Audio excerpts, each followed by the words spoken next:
La desaparición del universo. Autor Gary R. Renard. Capítulo 9. Experiencias cercanas a la vida. Después de estar practicando el curso durante casi 3 años, mis ocasionales pesadillas nocturnas cesaron. El sistema de pensamiento criminal del ego seguía estando presente en mi mente, pero una capa de él había desaparecido, y los sueños que lo simbolizaban también. El sol, que es el Espíritu Santo, durante largo tiempo oscurecido por las nubes de culpabilidad del ego, brillaba ahora con renovado fulgor para mí. Las nubes que aún subsistían irradiaban sombras que tomaban la forma de un simbólico mundo de cuerpos a nivel consciente y de un mundo de miedo y culpabilidad a nivel inconsciente. Ahora tenía la certeza de que las sombras no eran reales, y la luz que parecía ocultarse podía estar velada, pero nunca extinguirse.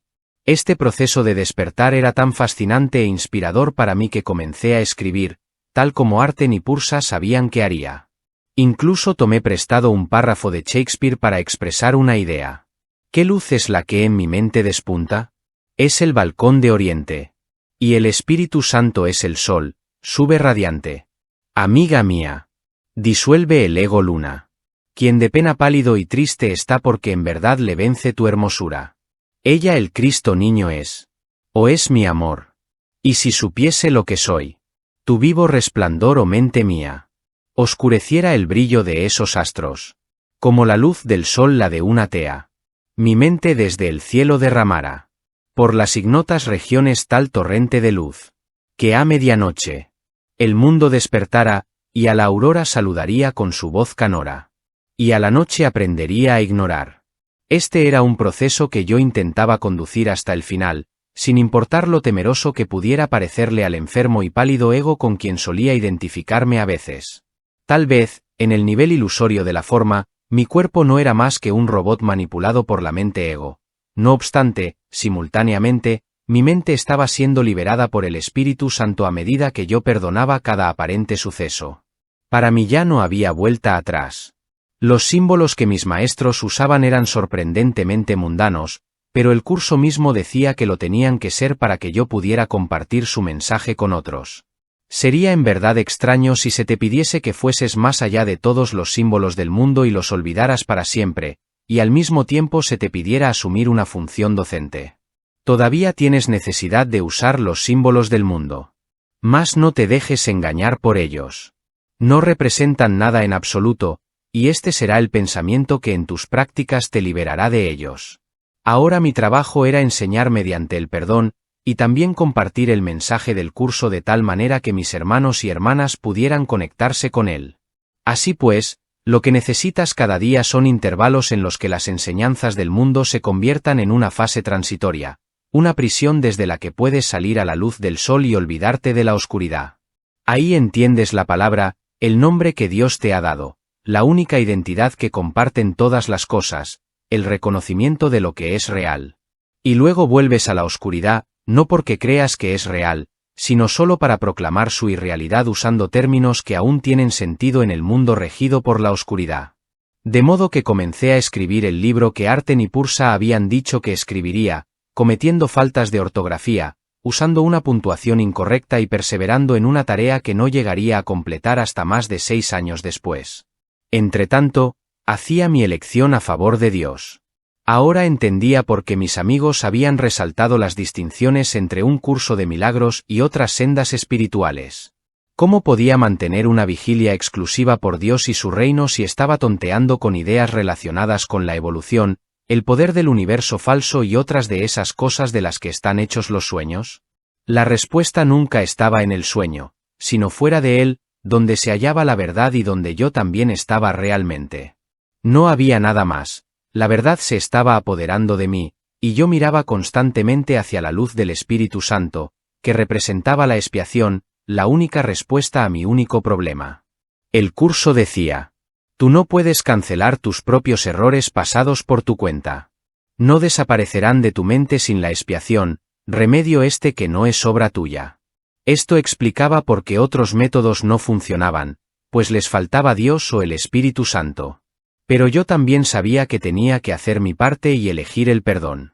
Una salvación vicaria y traída a mí mágicamente por una fuerza o figura externa no funcionaría. Nadie más podría despertar del sueño por mí. Evidentemente, no había nadie más que pudiera despertar del sueño. Por eso, el curso dice, mi salvación viene de mí. De mí dependía cambiar mi manera de ver el mundo y elegir el milagro. A nivel metafísico, estaba empezando a pensar en mí mismo no como un cuerpo, ni siquiera como espíritu, de la manera que el mundo se refería a ello tradicionalmente, sino como mente.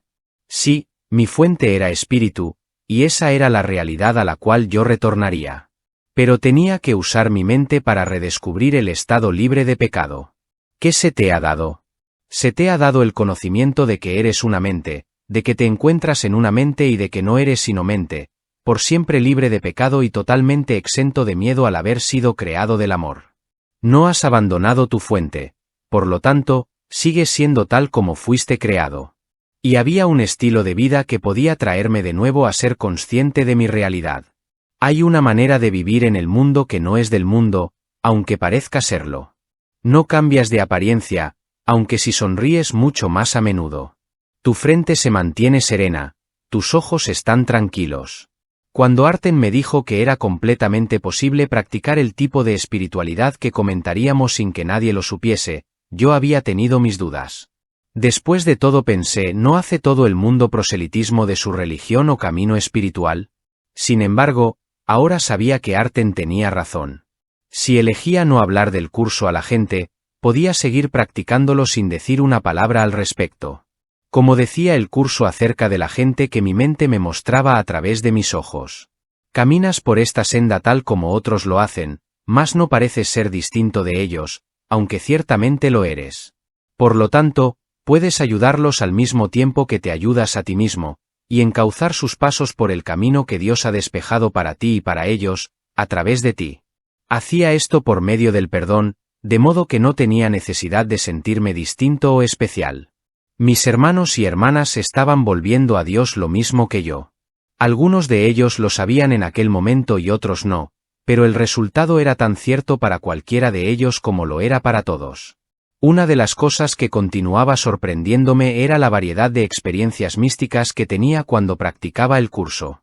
Había tenido aquellas vivencias muchas veces a lo largo de los años anteriores y ahora supe que eran simbólicas. También había aprendido que la verdadera prueba de que uno está progresando en el camino espiritual elegido no tiene nada que ver con las experiencias espirituales. Las verdaderas preguntas que uno debería plantearse eran, ¿me estoy volviendo más amoroso? ¿Más pacífico? ¿Más capaz de perdonar? ¿Me he hecho responsable de mi vida?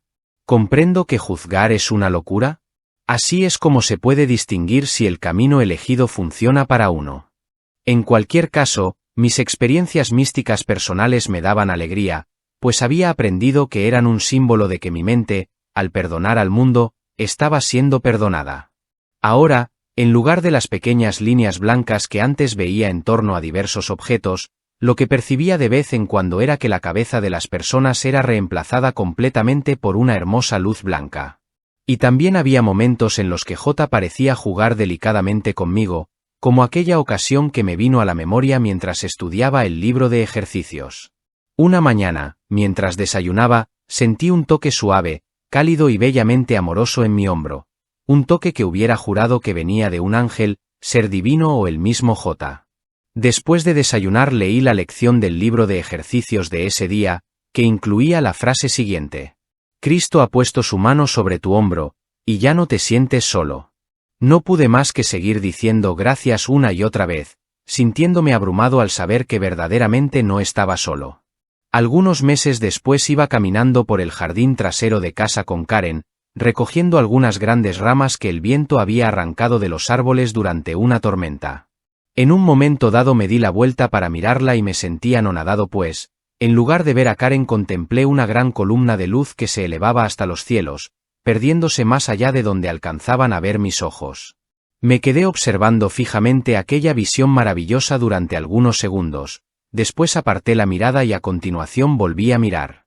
Esta vez solo vi el cuerpo de Karen. Entonces ella me preguntó, ¿qué estás mirando? No lo sé, me limité a responder, corto de palabras en medio del más completo asombro. La experiencia fue beatífica y después, recordando mis lecturas del texto, me di cuenta de lo que debía haber visto. Tal como el ego quiere que la percepción que tienes de tus hermanos se limite a sus cuerpos, de igual modo el Espíritu Santo quiere liberar tu visión para que puedas ver los grandes rayos que refulgen desde ellos, los cuales son tan ilimitados que llegan hasta Dios. Entonces me torné menos interesado, tal vez totalmente desinteresado, en los cuerpos, y miraba más consistentemente a la luz que está más allá de la sombra temporal. Descubrí una fuente de diversión y experimentación en las imágenes que solía ver antes de quedarme dormido o justo antes de despertar. Con mis ojos cerrados, a menudo veía imágenes en movimiento y a color, como en una película, y a veces hasta con sonido. En ocasiones estas imágenes tenían valor predictivo con respecto a lo que el guión tenía preparado ese día para mí. Muchas de estas imágenes eran arquetípicas, residían en el inconsciente colectivo y habían sido rastreadas por investigadores de diccionarios de sueños durante muchos siglos. Por ejemplo, la mano derecha, mía o de cualquier otra persona, parecía ser positiva, y la izquierda negativa, una correlación mítica que se remontaba a la antigua Grecia y a Roma. Las aguas calmadas eran positivas, pero las turbulentas no. Algunas imágenes contradecían lo evidente. Por ejemplo, recibir un golpe era una buena señal mientras que golpear a otro no lo era. La mayoría de los presagios eran muy claros. Las caras positivas y sonrientes o los animales amistosos eran, evidentemente, buenos augurios, y las desagradables lo contrario, pareciendo anunciar las sorpresas agradables o desagradables que traería el día siguiente. Estas películas acabaron por convencerme de la existencia de la mente colectiva, así como del hecho de que las imágenes de mis sueños en realidad eran símbolos de mí mismo, y que Arten y Pursa tenían mucha razón cuando afirmaban que todo lo que ocurría en mi vida ya estaba determinado. Aún así, procuraba no dejarme absorber demasiado por todo esto. Sí, probablemente podría encontrar algún modo inteligente de usar tal información, e incluso de aprovecharme de ella, especialmente en mi negocio de inversiones. Por otra parte, sabía que la información no siempre era fiable. Mis maestros me habían dicho que cada guión incorpora cierto grado de imprevisibilidad.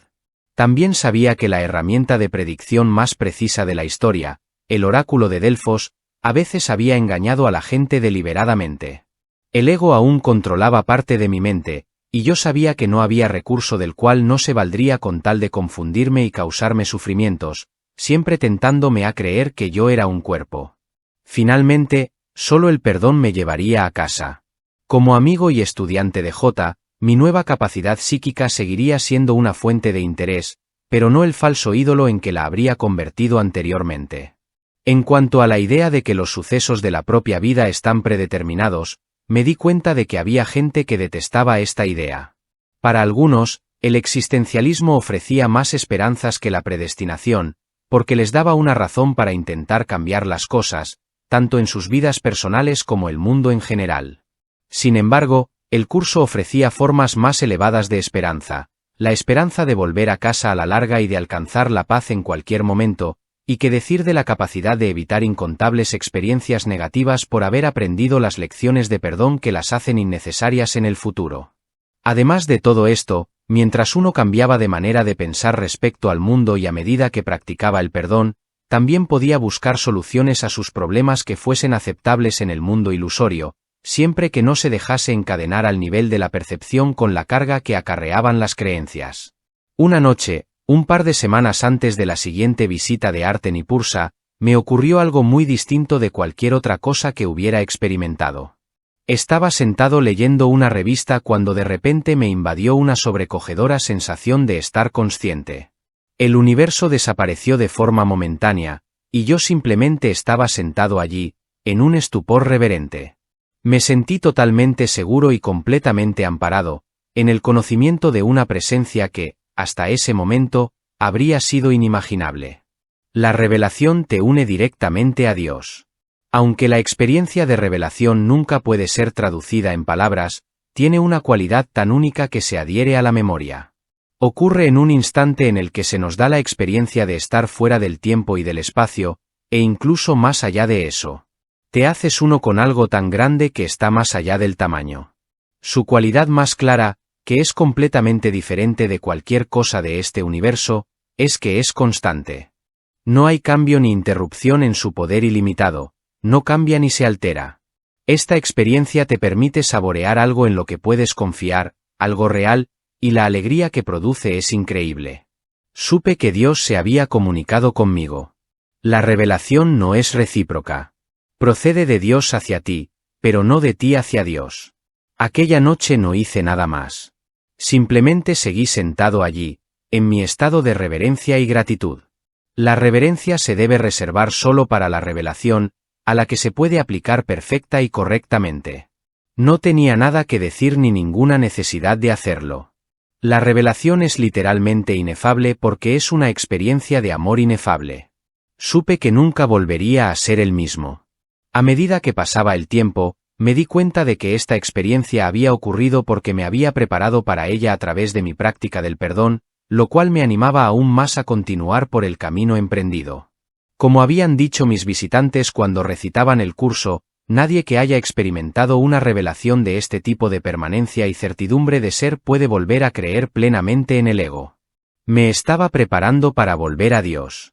La curación, en última instancia, procede de Dios. Se te están explicando cuidadosamente los medios. La revelación puede, de vez en cuando, revelarte cuál es el fin, pero, para alcanzarlo, los medios son necesarios. Después de esta suspensión completa pero temporal de la duda y del miedo, sabía que no me importaría estar siempre así. Aunque la mayor parte del tiempo apenas tenía miedo, todavía me sentía tímido e incómodo en mis interacciones con extraños o nuevos conocidos. Me preguntaba si eso desaparecería alguna vez, y también me preguntaba qué tendrían que decir mis visitantes respecto a mis múltiples experiencias cuando volvieran, lo que esperaba que ocurriera muy pronto. Cuando se presentaron, Pursa sonreía abiertamente. Hola Gary, ¿cómo se siente haber probado el cielo? Absolutamente asombroso, pero me considero demasiado estúpido para ponerlo en palabras. No lo intentes. Simplemente te estaba felicitando. Yo también te felicito, Gary. Ahora que has probado la permanencia, ya no te dejarás impresionar por lo impermanente, y eso hará que te resulte más fácil perdonar. ¿Te refieres a algo como lo de ayer en la tienda de la esquina? Nota, el día anterior, en el supermercado, me vi atrapado haciendo cola ante un cajero que estaba hablando por teléfono. Había varias personas por delante de mí y el cajero no paraba de hablar, por lo que nos tuvo esperando unos minutos. Cuando empecé a sentirme un poco ansioso, recordé mi entrenamiento y el hecho de que me estaba inventando todo aquello, como si fuera el director de mi propia película. Entonces perdoné al cajero por lo que no estaba haciendo y también me perdoné a mí mismo. Seguidamente dejó de hablar por teléfono, y tuve la sensación de que también me había inventado esa parte. Fin de la nota. Sí, los milagros son todos iguales. Los beneficios que obtiene tu mente cuando perdonas de ese modo son inimaginables para ti. Hace un par de años probablemente te habrías enfadado y lo habrías expresado de algún modo. Aunque fuera solo un insulto en la mirada, vas bien, aunque no siempre vas bien, pero sigue en ello. En cuanto a la revelación, ahora ya sabes lo que realmente es. Volverá a ocurrir alguna vez. Sigue usando los medios, y deja que el fin, tanto como ciertos vislumbres de él, se ocupen de sí mismos. Otras veces también me he sentido alegre y en paz. Supongo que no todo lo que le ocurre a uno tienen que ser experiencias cumbre. El mismo hecho de sentirse bien es divertido. Oh, te refieres a cosas como la del verano pasado, cuando ibas montado en tu cortacésped muy cerca de tus vecinos conservadores gritando a pleno pulmón, «El Hijo de Dios es libre, el Hijo de Dios es libre». Sí, ese era yo. ¿Tienes alguna pregunta antes de seguir adelante? Sí, ¿qué fue primero, el huevo o la gallina? Obviamente ambos fueron hechos simultáneamente, junto con el resto del universo. Dentro de la ilusión parecen estar separados, pero no lo están. Sigamos adelante. Has vivido muchas experiencias que podríamos llamar psíquicas, aunque la revelación no se encuentra entre ellas porque viene directamente de Dios. La mayoría de las experiencias, incluso las espirituales, no vienen de Dios mismo, más bien surgen de tu propia mente inconsciente. Pueden ser símbolos de lo que hay en tu mente correcta. Pongamos en perspectiva algunas de esas otras experiencias. Como dice el curso en el manual. Ciertamente hay muchos poderes psíquicos que están claramente de acuerdo con los postulados de este curso. Y sigue diciendo. Los límites que el mundo le impone a la comunicación son los mayores obstáculos para una experiencia directa del Espíritu Santo. Y aquel que de alguna manera trasciende estos límites está simplemente volviéndose más natural. Recordando que solo hay dos cosas que puedas hacer, dar realidad a algo o perdonarlo. Cualquier nueva habilidad que se presente en tu camino debes ofrecérsela al Espíritu Santo y usarla bajo su dirección. El manual también dice que nadie tiene poderes que no estén a la disposición de todos los demás. Sin duda el Espíritu Santo te recordaría que no eres especial, y no deberías intentar convencerte a ti mismo o a otros de que lo eres. Nada que sea genuino se puede usar para engañar. Sé consciente de tu objetivo. El cielo es permanente y nada de lo que parezcas hacer fuera de él es permanente. ¿Cómo podría ser importante? Es importante mantener las cosas en perspectiva. A medida que practicas el perdón, tu conciencia aumenta, y esto es lo que dice el manual de cualquier estudiante así. A medida que tu conciencia se expanda, es posible que desarrolles capacidades que te parezcan muy sorprendentes. No obstante, nada que tu conciencia pueda hacer, puede compararse lo más mínimo con la gloriosa sorpresa de recordar quién eres. Si dejas que todo tu aprendizaje y todos tus esfuerzos se dirijan hacia esa gran sorpresa final, no querrás que las pequeñas sorpresas que se pueden presentar en el camino te retrasen. Gracias, incluyendo a J, por supuesto. Esto pone las cosas en perspectiva, especialmente ahora que se me ha dado a probar de esa gran sorpresa final. Muy bien. Ahora queremos prepararte para recibir visitas breves y con muchos meses entre una y otra. Vendremos para ayudarte a seguir practicando, y mientras estemos aquí hablaremos de diversos temas y responderemos a cualquier pregunta que se te pueda ocurrir. Más que todo queremos que te concentres en trabajar con el Espíritu Santo y en practicar el perdón. No te desilusiones si no nos quedamos largos ratos. Ya estás grandecito. Además, te aseguro que siempre somos conscientes de lo que te está ocurriendo, y siempre lo seremos. Os creo, a propósito, he empezado a escribir un poco, como estoy seguro de que sabéis, y me preguntaba si tenéis algún consejo que darme respecto a cómo proseguir. Por supuesto, sabíamos que finalmente cederías, y acabarías escribiendo algo. Eres lento, pero no eres un caso perdido. Es broma. Considerando el hecho de que estás un poco agobiado, nos alegra que te hayas decidido.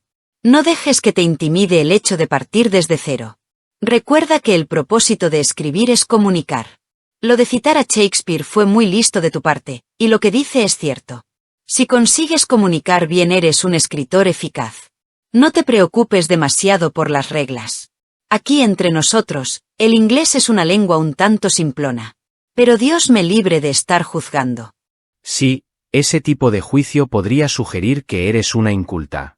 Tal vez, del mismo modo que nuestro libro podría sugerir que no hablas ningún buen idioma. ¿Estás sugiriendo que debería preocuparme por lo que algún maestro de lenguaje pudiera pensar de mi estilo literario? Exactamente, me alegro de no haber sido mal interfregada. Me encanta cuando dices palabrotas. Bueno, creo que mejor continuamos. Recuerda esto. Si alguien piensa mal de lo que escribes, e incluso si simplemente no tiene una actitud positiva respecto a ello, perdónalos. Recuerda siempre cuál es tu trabajo número 1, independientemente de lo que parezcas estar haciendo. Asimismo, a medida que vayas articulando el libro, tienes permiso para expandir el diálogo y hacer que la presentación sea más completa y coherente. Por supuesto, tu narración es tuya. Simplemente asegúrate de que esté basada en nuestras visitas y de que sea coherente con nuestras conversaciones. ¿Qué debería hacer cuando el libro esté terminado? Siempre puedes seguir el modelo del Evangelio de Tomás. Lo que has de hacer es enterrar tu libro en algún lugar de Egipto. Si alguien lo descubre dentro de 15 siglos, serás famoso. Muy graciosa. ¿Algún consejo para esta vida? Sí, no te preocupes por ello. Te diremos informalmente lo que tienes que hacer, pero todavía es muy pronto. Bueno, más vale que me lo digáis, porque no tengo ni idea. Ni siquiera sé si soy capaz de escribir un libro, pero lo intentaré. Lo sabemos, por eso no tienes que preocuparte por tu capacidad. Basta con que lo hagas. Bien, ¿hay algo más que quieras preguntarnos por el momento? No lo sé, me siento muy bien con todo lo que ha ocurrido. Sí, Se te puede excusar por sentirte tan contento considerando tus experiencias recientes. Pero debes de tener alguna otra pregunta. De acuerdo, me dijisteis que me explicaríais algo más sobre vuestros cuerpos, vuestras voces y lo que en realidad sois, y que explicaríais las apariciones de ángeles y de la Virgen María. Ahora bien, mientras hacía el curso alguien me regaló esta imagen de María que fue tomada en la iglesia de Medjugorje, donde se les apareció en los años 80 a unos niños visionarios. Teniendo en cuenta mis experiencias, siento cierta afinidad con esos niños. Como estoy seguro de que sabéis, fui a ver a Ivenka, una de las niñas que ahora ya es adulta, cuando dio una charla en una iglesia católica aquí, en Men. Tuve la impresión, aunque se expresaba a través de un intérprete, de que su experiencia fue genuina y de que decía la verdad.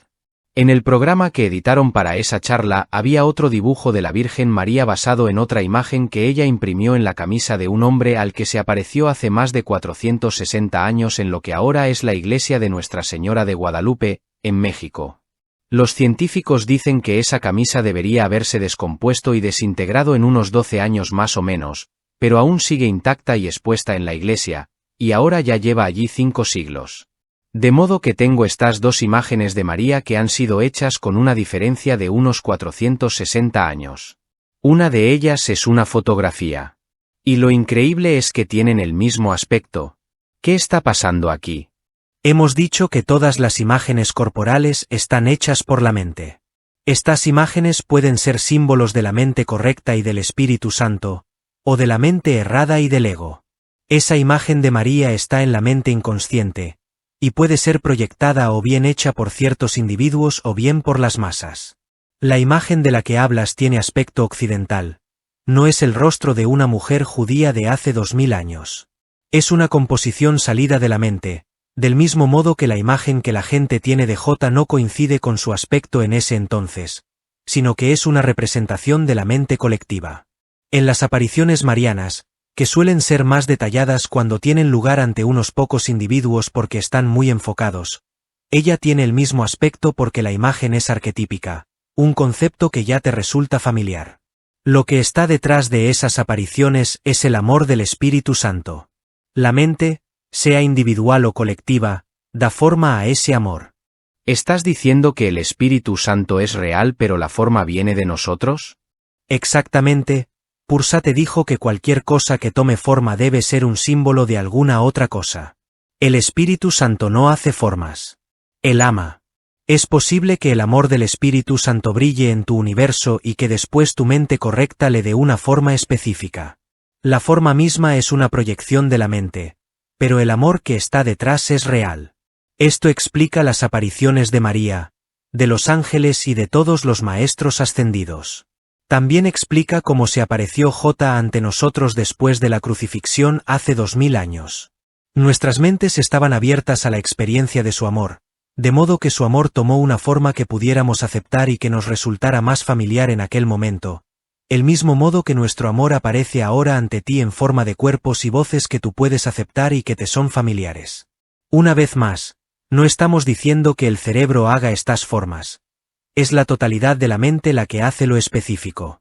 También hemos dicho que solo hay una mente, de modo que en este nivel sería literalmente imposible que cada cosa que se hace no sea un producto de la mente dividida. Mientras que nuestro amor es real, nuestros cuerpos son tan ilusorios como el tuyo, como figuras en un sueño. Cuando te dijimos al principio de estas conversaciones que nosotras habíamos hecho estos cuerpos, nos estábamos refiriendo a nuestro amor.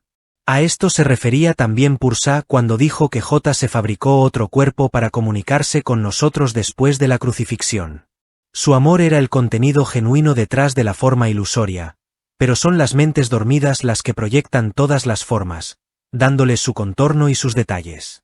Si la gente se ilumina antes de abandonar el cuerpo, debe ser posible para los seres iluminados parecer que están funcionando en este mundo.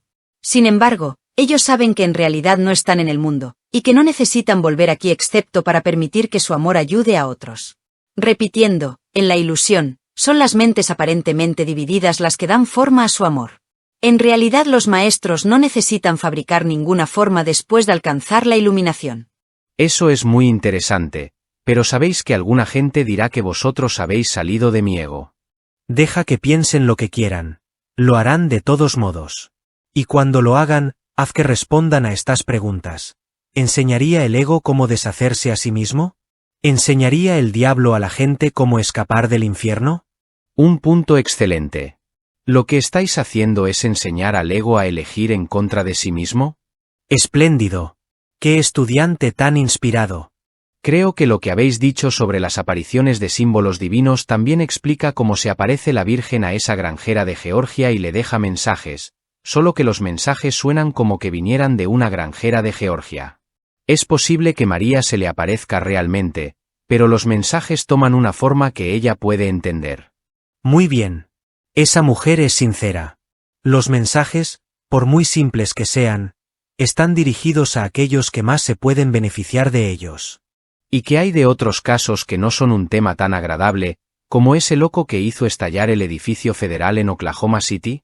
Me resulta fácil dejarme arrastrar y proyectar mi culpabilidad inconsciente sobre él. Ya hemos dicho que es mi propia locura la que veo fuera, en el mundo. Sigo pensando que será difícil para la gente, como lo es para mí, creer que hemos elegido ver nuestro oculto sistema de pensamiento en este manicomio. Nos estás pidiendo que creamos que, por muy ensañado que parezca el criminal solo es un chivo expiatorio que usamos a nuestra conveniencia para ver nuestra culpabilidad inconsciente como si estuviera fuera de nosotros.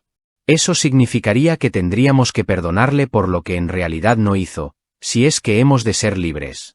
Sí, el ego te juega malas pasadas muy fácilmente, pero voy a dejarte claros un par de puntos.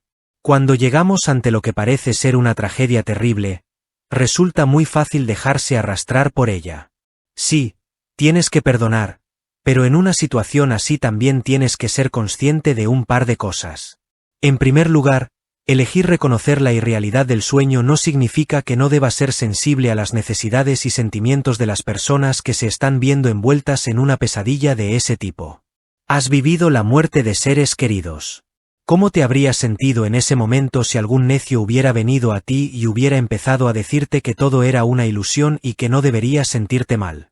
Simplemente te enfadaría que tu dolor no estuviera siendo respetado. No puedes esperar que los familiares de los difuntos hagan otra cosa que lamentarse. Permite siempre los sentimientos y creencias de los demás. A esto nos referíamos cuando dijimos que el curso no satisfaría las necesidades sociales de la mayoría de la gente durante mucho tiempo. Deja que celebren sus bodas y funerales, sus misas y sus juicios ante las cortes de justicia. Esas cosas son necesarias para la sociedad. El curso no es un rito de transición, es una forma de pensar. En segundo lugar, sería igualmente insípido decir a la gente en un momento así que todo es un guión que han elegido por experiencia. Deja que aprendan la verdad cuando quieran buscarla, no mientras están lamentándose por sus amigos o parientes. Obviamente, si aquel terrorista hubiera aprendido a perdonar en lugar de odiar, nada de aquello habría ocurrido. No dejes que nadie te diga que el perdón no es algo práctico a nivel de la forma. Evidentemente, puede hacer toda la diferencia del mundo. Elegir el verdadero perdón y elegir como maestro al Espíritu Santo no forma parte del guión del ego. Es una decisión que tú tienes que tomar para liberarte del guión del ego. Si alguien quisiera que el curso se leyera en su boda o en su funeral, eso debe permitirse, ¿no es así? Si eso es lo que desean. Absolutamente. Se puede tomar cualquier explosión como la de Oklahoma City como un símbolo de la separación, el Big Bang y la aparente destrucción del cielo.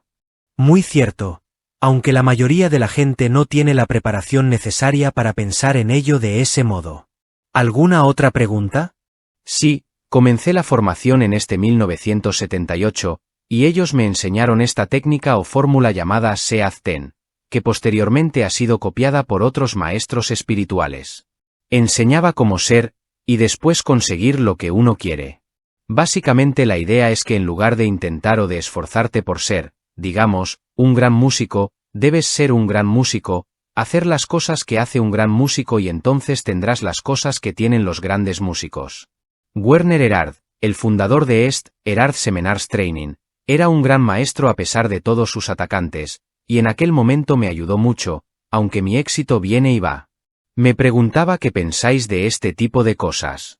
No decimos que no puedas usar tales técnicas, Pero, cuando hablamos de abundancia, nos referimos a un modo de unirte con Dios que hace que te sientas naturalmente inspirado respecto a lo que debes ser, hacer y tener. ¿Por qué no esperas hasta que tengamos esta conversación y ves si responde a tus preguntas con relación al éxito y la abundancia? Casualmente, una de las cosas que hacen los grandes músicos es practicar mucho y durante mucho tiempo. Dudo que puedas hallar otra forma de hacerlo. Tu punto está bien argumentado, pero, aún así, la actitud subyacente de ser un gran músico le ayuda a uno a sentirse mejor. Eso es cierto. ¿Algo más? Siarten, Pursa me dio un ejemplo de perdón de su última vida que me ayudó tremendamente, pero tú aún no lo has hecho. ¿Qué esperas? ¿Vas a faltar a tu sagrada obligación hacia mí, a riesgo de incurrir en la ira de Dios nuestro Señor? No seas juzgón. Aprendí esa palabra en mi última vida. Claro, voy a darte un ejemplo. Pero una de las cosas que quiero que sepas es que cuando llegas a la maestría entiendes completamente esta idea de que el mundo es tu película. Aunque ya hemos hablado de esto anteriormente, déjame que te pregunte algo. Por la noche, cuando estás dormido en la cama y sueñas, o, en tu caso, cuando antes de dormir cierras los ojos, ¿ves imágenes en movimiento y con sonido? Sí, y cuando estoy dormido mis sueños me pueden parecer tan reales como vosotros me lo parecéis ahora mismo. De acuerdo, la mayoría de la gente no se detiene a pensar y a preguntarse, ¿con qué veo exactamente estas imágenes del sueño? Tienes los ojos cerrados. Si tienes los ojos cerrados, no puedes estar viendo con los ojos del cuerpo. Este es un punto importante. De acuerdo, concedido. Debo estar viendo con mi mente. Sí, ya habías tenido sensaciones de esto antes, en tu vida de vigilia, y dijiste que te había dado miedo. Lo cierto es que cuando pareces estar despierto durante el día y tienes los ojos abiertos, en realidad no estás viendo con los ojos del cuerpo, del mismo modo que no ves con ellos cuando estás dormido por la noche. Siempre es tu mente la que ve. Siempre es tu mente la que oye y siente y hace las demás cosas que atribuyes a tus sentidos corporales. En esto no hay excepciones. El cuerpo mismo solo es parte de tu proyección. A medida que alcanzas la maestría, te vas dando cuenta de que la película que estás viendo es, toda ella, tu proyección. No viene de la mente de nadie más, porque solo hay una mente. Esta es la razón por la que todo juicio es una locura. Sí, la proyección que llamas el universo viene de otro nivel diferente y separado el que experimentas habitualmente. Por eso parece real si dejas que sea real. A este nivel, el cuerpo parece tener una experiencia externa al cuerpo mismo, pero lo que parece estar fuera de ti, solo es una macrovisión proyectada por tu propia mente, y tu experiencia de ella aquí solo es una microvisión que también está siendo proyectada por tu propia mente. Decir que solo tu interpretación de ello, tu juicio o tu perdón, hace que sea real o irreal es absolutamente cierto. Ahora bien, a medida que perfecciones la aplicación del perdón, tu dolor e incomodidad se reducirán, y a veces desaparecerán completamente. Date cuenta de que no he dicho que la causa aparente del dolor y de la incomodidad vaya a desaparecer. Teóricamente sería posible que un maestro muriera de cáncer, o que fuera asesinado como J, sin sentir el dolor asociado a tales sucesos. Si el dolor se va, y tu sufrimiento se va con él, ¿importa realmente que la causa ilusoria del dolor siga pareciendo estar ahí? Nunca había pensado en eso. El mundo juzgará la situación por la apariencia, pero sería muy posible que un maestro no sufriera a pesar de lo que pareciera estar ocurriendo, e incluso que sintiera despreocupación al respecto. El mundo diría, esa persona murió de cáncer, un ser iluminado. Y sin embargo podría tratarse de una lección de perdón que esa persona hubiera aceptado y llevado a cabo con gran éxito. Lo cual es tan solo una razón más por la que nunca deberías guiarte por las apariencias. Si no hay efecto, o dolor, entonces no hay causa. En realidad no. Lo que parece estar produciendo tu dolor, sea una circunstancia o una relación, o ambos, puede desaparecer o no cuando practiques el perdón. Parece que el guión del ego no siempre cambia cuando tú lo deseas. Pero es posible acabar con todo el sufrimiento que exige el guión del ego y sentirse en paz en lugar de sentir miedo. Ese es el guión del Espíritu Santo. Recuerda, tal como eliges las películas que deseas ver en el cine de tu ciudad, también eliges esta película a la que llamas tu vida, así como cualquier otra película de vida a la que asistas. Y siempre es un caso de autopredeterminación. La película de tu vida ya ha sido filmada, Gary, como esas sesiones de cine matinales que son una ganga. Lo sabes. Entonces, ¿por qué luchar contra ello? Recuerda, no hemos dicho que no tengas que conservar tus intereses personales. No los tendrías si no fueran parte del guión. De modo que sí, desarrolla tus habilidades. Comercia en los mercados si quieres, por poner un ejemplo. Usa análisis técnicos.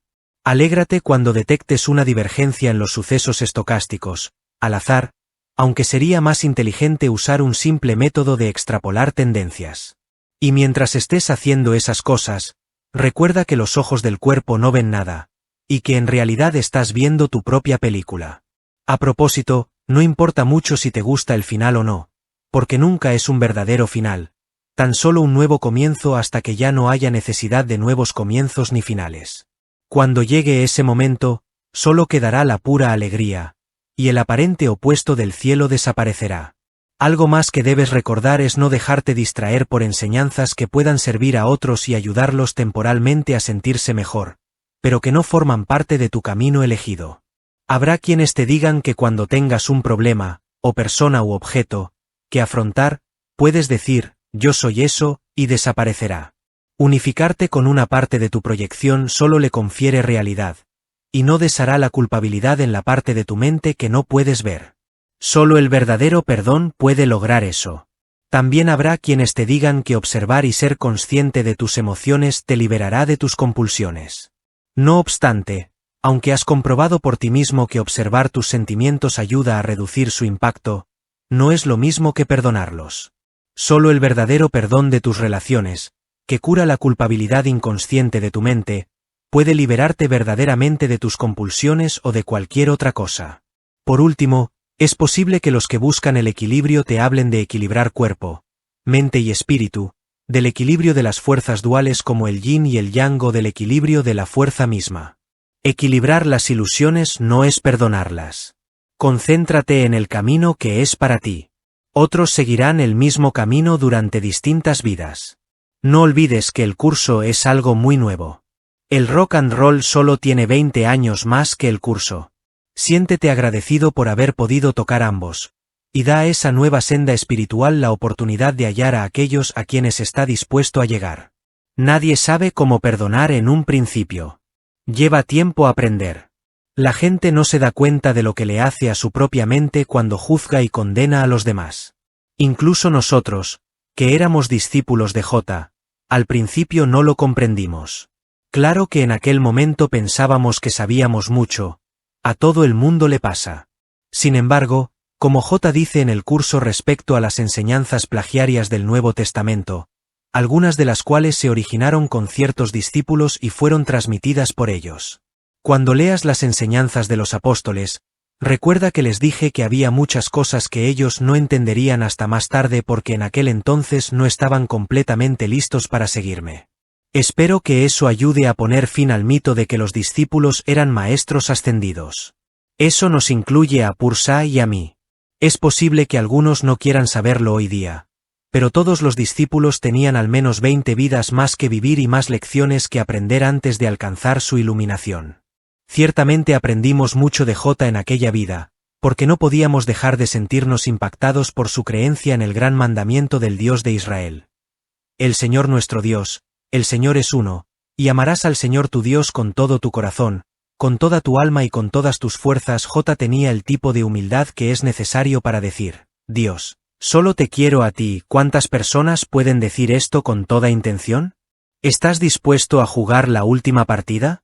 En mi última vida tenía más de 60 años cuando conocí a Pursa. Fue la última encarnación para ambos.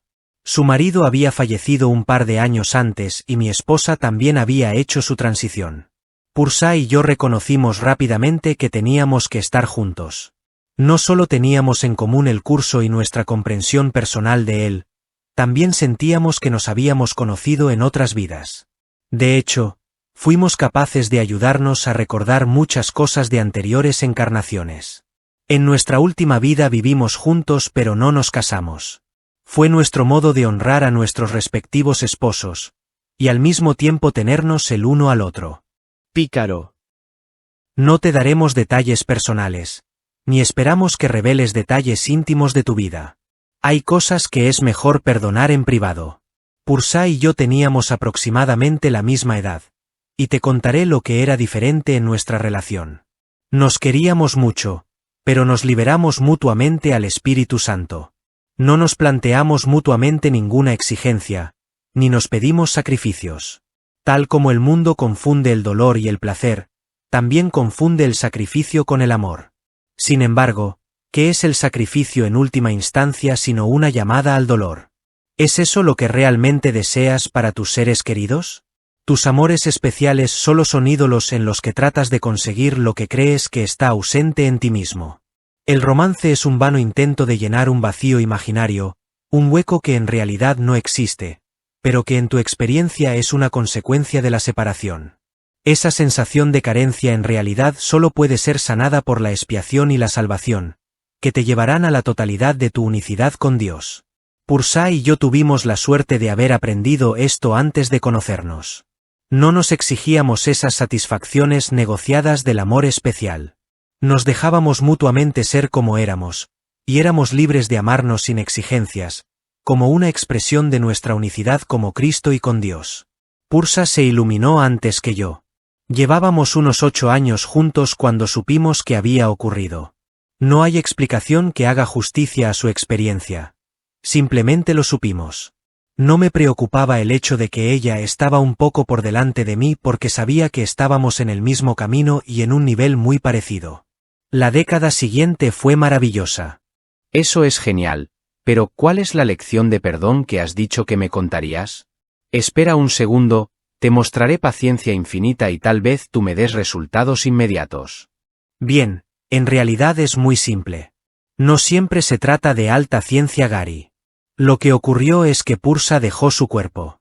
Ella hizo su transición sin mí, y yo me quedé aparentemente solo para vivir los últimos días de mi vida sin ella. Esa fue una gran lección de perdón para mí, la última que necesitaba antes de alcanzar mi propia iluminación. Después de un par de años recordé quién era y recuperé completamente mi recuerdo de Dios. Esa última lección me ayudó a aprender de una vez por todas la insignificancia del cuerpo. Pursa cayó enferma un par de días antes de que su cuerpo se detuviera, pero me explicó que no importa si tu cuerpo tiene salud o no. Este no es lo que tú eres. ¿Cómo podría importar a menos que fuera tú? La salud y la enfermedad son también dos lados de la misma moneda ilusoria. Ninguno de los dos es verdad, y Pursa lo sabía. Ella sabía que su cuerpo estaba muriendo, pero en lugar de dejar que su ego se disparase alocadamente, estaba rodeada de paz. Parte de mi trabajo fue comprender que el hecho de que hubiera renunciado a su cuerpo no significaba que no estuviera conmigo. Sentía que estaba conmigo, y fui muy consciente de su presencia en numerosas ocasiones a lo largo de aquellos últimos años. Pensaba en algo que ella solía decirme: no seas tan juzgón, y era como si estuviera allí. Perdoné al mundo, aunque pensaba que ya lo había hecho, y pronto fui capaz de dejar mi cuerpo y hacerme uno con Pursa, con Cristo y con Dios. No podría haber llegado a ese punto sin muchos años de práctica del verdadero perdón. De modo que te doy este pequeño y humilde consejo en lo tocante a todas tus relaciones en este mundo, tanto si se basan en el amor especial como en el odio especial. ¿Por qué no dejas de preocuparte de si otros te quieren o no y simplemente los quieres tú a ellos? Entonces no importará lo que piensen de ti. Basta con ser amor. Es tan simple. Y, adivina qué acaba ocurriendo. Eso acaba por determinar cómo te sientes contigo mismo. No sé si voy a poder hacerlo. Creo que temo la alegría. ¿Puedes darme un resumen rápido de la actitud correcta en la práctica del verdadero perdón, tal como hizo Pursa? Claro, todo está tomado del curso. Incluso puedes encontrarlo resumido en la introducción. El estudio continuo y la aplicación diligente te dan una comprensión avanzada y lo hacen real para ti. Lo que voy a decirte es muy coherente con el proceso de pensamiento del perdón que Pursa te dio hace 16 meses. Si yo he fabricado este mundo, eso significa que ahí fuera no hay nadie. He sido yo quien ha hecho aparecer a toda esa gente que veo y considero la causa del problema. Nada irreal existe. ¿Recuerdas? Pude comprender que no hay nada que temer y después negué que cualquier cosa que no fuese Dios pudiera afectarme. Pude perdonar a mis hermanos y hermanas, y a mí mismo simultáneamente. Entonces experimenté progresivamente que mi casa estaba construida sobre la roca. Como estoy seguro de que recuerdas, nada real puede ser amenazado. Todas las ideas se encajan entre sí y conducen a la paz de Dios.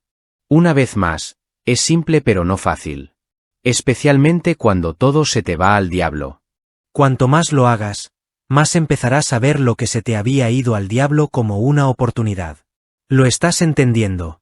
Tu persistencia es muy interesante. Sigue así. Entiendo, pienso que es estupendo que Pursa y tú os conocierais como Tomás y Tadeo, y que también pasaseis junto la parte final de vuestra última vida. Eso es muy interesante. Oh, hay cosas muy interesantes que descubrir, Gary, como podrás comprobar por ti mismo. Bien, ya es hora de emprender este viaje, hablando metafóricamente por supuesto. No es accidental que durante algunos años te hayamos visitado en esta fecha. Este día que está relacionado conmigo cuando era Santo Tomás, algo que te dejaré averiguar algún día si puedes, nos da la oportunidad de tener un pequeño encuentro contigo antes de vacaciones y animarte a aprovechar tus lecciones de perdón el año que viene. Nota, más adelante supe que el 21 de diciembre es la fiesta religiosa de Santo Tomás, aunque se celebra el 3 de julio en la iglesia siria, donde Tomás sigue siendo venerado. Nos gustaría que a estas alturas del año te reunieras mentalmente con la gente de todo el mundo. No importa qué festividad celebren, ni si admiran a Jota o a Judas Macabeo. Fin de la nota. ¿A quién? Consúltalo, pero es posible que tengas que investigarlo bajo Hanukkah. Así también aprenderás algo sobre esa fiesta. Acabo de averiguar algo sobre la fiesta de Kwanzaa, de modo que podría convertirlo en un festival internacional. Todo el mundo celebra esta época del año. Si pudieran llevar su paz al nuevo año, eso marcaría la verdadera diferencia. Navidad, Hanukkah, Kwanzaa, Ramadán, Gita Jayanti. Todos ellos son símbolos del reconocimiento de algo más allá del ámbito individual. ¿Gita Jayanti es la celebración del Bhagavad Gita? Sí. ¿Y qué hay del festival pagano de Vika llamado Yule? Los paganos no cuentan. Es broma. Esta es una gran época del año para todos. Como sabes, la Iglesia tomó la fecha de Navidad de un festival pagano. Es interesante observar lo que hace la gente cuando creen que están en medio de una competencia. ¿Quieres decir que Jota no nació en un pesebre un 25 de diciembre? Para continuar, este es un tiempo de paz y renovación. Como el curso te enseña. En tus manos está hacer que esta época del año sea santa, pues en tus manos está hacer que la época de Cristo tenga lugar ahora. Es posible hacer esto de inmediato, pues lo único que ello requiere es un cambio de percepción, ya que únicamente cometiste un error. Tu hogar se encuentra allí donde está el corazón, Gary. Si tu corazón se halla en Dios, entonces ya estás en casa. Renuncia al mundo, no física, sino mentalmente. Ese mundo en el que pareces vivir no es tu hogar. Y en algún recodo de tu mente sabes que esto es verdad. Esa actitud hará que te sea 10 veces más fácil perdonar. La próxima vez que se te vayan las cosas al diablo, amigo mío, recuerda a Dios y perdona, porque, si perdonas, entonces recordarás a Dios. Dios ama a su Hijo. Pídele ahora que te proporcione los medios a través de los cuales este mundo desaparece, y primero vendrá la visión, y un instante después, vendrá el conocimiento. Perdona tu mundo. Libera cada ilusión equitativamente, pues todas son igualmente falsas. Como J te aconseja en su curso. Haz que este año sea diferente al hacer que todo sea lo mismo. Amor y perdón. Eso es de lo que siempre trataba J. Felices vacaciones, Gary. Perdona a tus hermanos y hermanas, porque vosotros sois uno, y así retornaréis a ser completos nuevamente. Ahora has sido redimido. Y al ver las puertas del cielo abiertas ante él, entrará y desaparecerá en el corazón de Dios. La desaparición del universo. Autor Gary R. Renard. Fin del capítulo 9.